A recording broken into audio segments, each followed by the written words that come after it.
The first fight of the night started out pretty exciting, with Durden actually stunning Mota with a quick 1-2 and ending up with top control for basically the entire round until the round ended.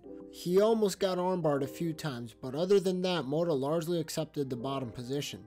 Durden shot one of the most telegraphed single legs I've ever seen and puts Mota up against the cage and ultimately ends up taking him down, and as I've been saying, these wrestlers have gotten pretty good at shutting down people's guards by stuffing their heads up against the cage where they have no room to operate, can't swivel their hips, create distance, or try to shrimp out. Start of the third round, Mota tried to knee bar Durden and the position stalled for a bit, but Durden had a slick back take where he stapled Mota's arm and pulled his other leg out from his grasp and took his back that way. Durden at one point had his back, but instead of having two hooks in, he wrapped his legs around one of Mota's, and I was wondering if he would try to twister the guy, because he was in prime position for it. Also, something I found hilarious was Durden's corner yelling at him not to lock his feet when he had Mota's back, which is like a day one jiu-jitsu thing that is drilled into your head, because then the opponent has an opportunity to basically heel hook you. In the third round, while Durden had Mota's back, Mota turned into him and then stood up from Durden's guard, raised his arms trying to signify like, let's bang. Durden responded in kind and then immediately shot for another takedown. It was hilarious. The fight ended in a very weird mess of locked legs. They stalled out in a 50-50 after Mota reaped the knee. But Mota seemed very fresh at the end of the fight while Durden looked absolutely knackered. So there's that grappling cardio for you. Oh boy, the left hand couldn't miss for Garcia. He rocked Hooper almost immediately and just didn't let up the pressure. He almost landed some devastating step-up knees, but man, Chase just isn't ready for this level. Hooper had no tact, just started swinging haymakers, spinning, looking at the floor while throwing, probably had his eyes closed, and he had some of the slowest punches I've ever seen. He should go back to the regional scene or at least take time off fighting and develop a better wrestling game, because he has some tricky jiu-jitsu, but man, his takedown ability is atrocious. If the UFC is smart, they would release him back to the regional scene so that he can still fight and get paid, but against lower level of competition, or he can gain a better wrestling ability or at least serviceable striking. Holmes has an insane reach advantage, and he used the jab and leg kick relatively well at the beginning of the fight, scooting around the outside, and Park had a tough time closing distance because he'd be met with the cross or he'd get his leg kicked out from under him by Holmes when he's taking a step in. Holmes made one mistake and the Iron Turtle was on his back like a shell soon after. Park had the hooks in and was trying to sink in like a neck crank or a rear naked choke, but Holmes was able to use a misguided neck crank attempt to turn in and create a position change, and took Park's back at the end of the round, finishing strong. The second round started and Park got straight to work grappling, initiated a body lock, took the back, and just kicked Holmes' legs out from under him into back control. After some time, Park was able to get the rear naked choke in, and it was another submission win for the Iron Turtle.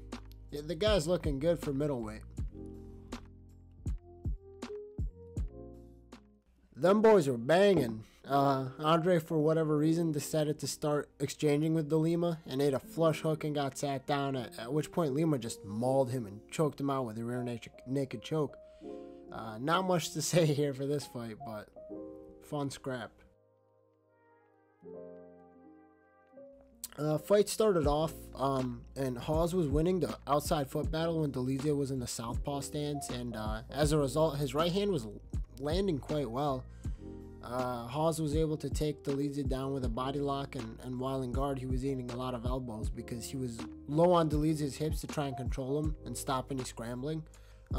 Within a few seconds, Dolidze threw up an armbar, and when Hawes got to his feet to stack Dolidze's hips, Dolidze rolled for a knee bar and basically just blew Hawes' knees out.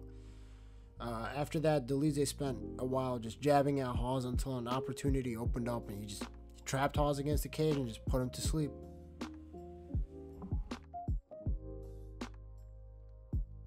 Khalil immediately came in throwing absolute bombs, and Jacoby largely avoided them by framing off while in the orthodox stance with his lead hand.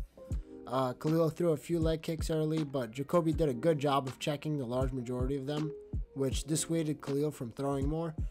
But man, the hand fighting and framing from Jacoby really kept Khalil from landing. But man, the hand fighting and framing from Jacoby really kept Khalil from landing. Khalil started jabbing in round 2, and wouldn't you know it, he started having more success when he was setting up his heavier strikes and hiding them with the jab. Dustin ate kicks while in the southpaw stance, but did a good job cross-checking them while in orthodox. There was a headbutt in the 3rd round, and I was surprised it didn't happen earlier because both fighters like leaning in and ducking punches, as well as the fight happening in open guard at points, with Jacoby switching stances at moments in the fight. I thought that Rountree would fade as the fight wore on, but he actually warmed into it pretty well, and the fight got way more competitive as time went on. For whatever reason, Jacoby stopped kicking as much, stopped framing to keep Rountree away, and stopped hand fighting and elbowing. I don't know why he did that, but it allowed for the fight to get as competitive as it did, and for Rountree to get the nod on the judges' scorecards. Also, during his post-fight interview, the crowd was yelling stuff like, change the judges, these ones suck, and this is rigged, which I thought was hilarious, but not fair to Khalil. I mean, he doesn't control that. This fight started with one idiot shooting into a guillotine and ended with another idiot shooting into a guillotine. Gore almost immediately shot in on a single leg and finished it with a double, while Fremd threatened a guillotine, but Gore was able to scramble out and get to the front headlock position and tried to threaten a Darce choke, but Fremd did the dummy drag, I think that's what it's called, out of it, but got put on the cage anyway. Gore showed some really good wrestling, did the Matt Hughes thing without running across the cage at one point. Fremd weathered the storm and started pressuring for it himself, ending the round stalled out against the cage.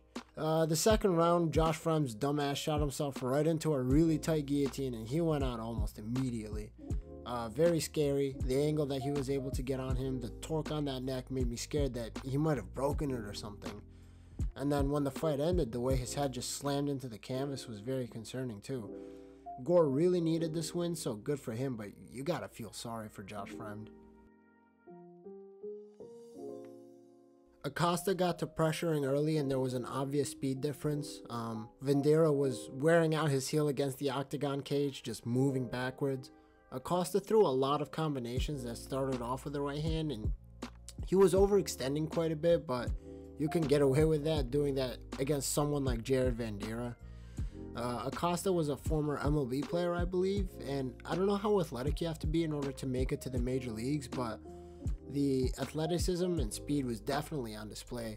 One infuriating thing was that Vanderaa just kept going backwards in one direction only, and instead of cutting the cage off, Acosta just followed. Shades of Jamal Hill there, if you saw his last fight, you know. Vanderaa kept kicking his legs, and Acosta obviously didn't know how to check the kicks, and the damage started building up. So you saw him start throwing out jabs without moving his lead leg in. If you've seen Kattar versus Moicano, it was kind of like that. So Acosta started desperately swinging while Jared just backed up. At one point while Acosta was throwing, Bisping said, "If he's defending, he's not throwing a leg kick." And Vanderaa threw a leg kick while being bum rushed literally a split second after those words left Bisping's mouth. Acosta would get kicked and just do some funny posturing as if he wasn't getting his leg punted out of the cage. Acosta tried to throw his own leg kicks and Vanderaa just checked the majority of them, which I thought was quite funny. Just the pinnacle of heavyweight MMA here. The only thing that was missing was them getting gassed. Griffin came out bouncy and mixed it up pretty well. He did a good job hitting the body, kicking the legs, and circling out towards Tim's right side, away from Tim's power hand, and lining up Max's own power hand. Max absolutely floored Tim, but Means cleared the cobwebs and put Max up against the cage until he was recovered enough to keep striking.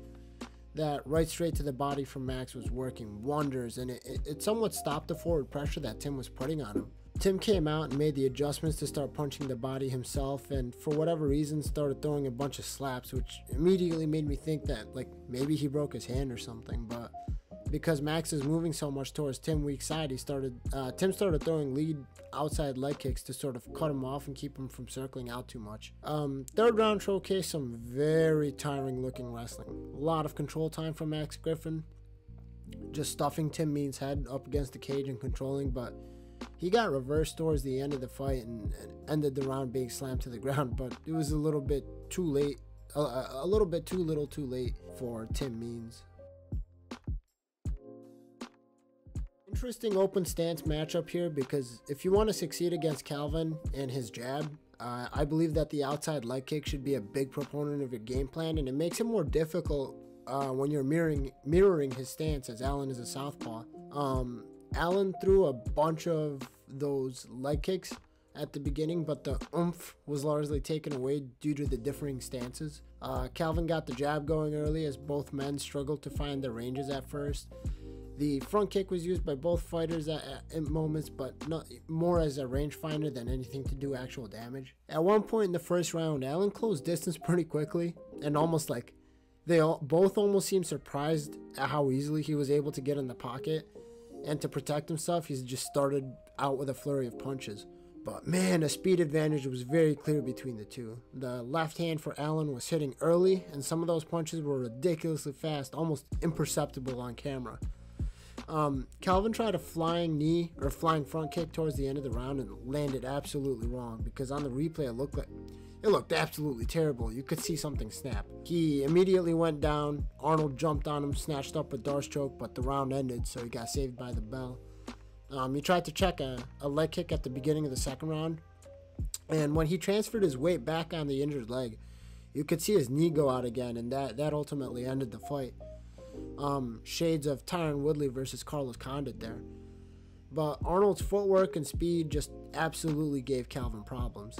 Now, you never know how the fight plays out through the 5 rounds, given that Arnold doesn't have 5-round experience and Calvin has gone 5 rounds multiple times. But the fight seemed to have been trending in the wrong direction for Kattar regardless. Looked like an ACL tear, the way that the ligament tore on top of the way that he wasn't able to move laterally. Makes me think that that's the ligament that he tore. Unfortunate for Arnold, because it's not like this is a statement win, you know. He looked good, but he didn't get that clear, concise win. Same thing for Josh Emmett in his last fight, because a lot of people viewed it as a robbery. And same thing for Yair Rodriguez, because, you know, Brian Ortega's shoulder just completely came out. Featherweight is weird, man.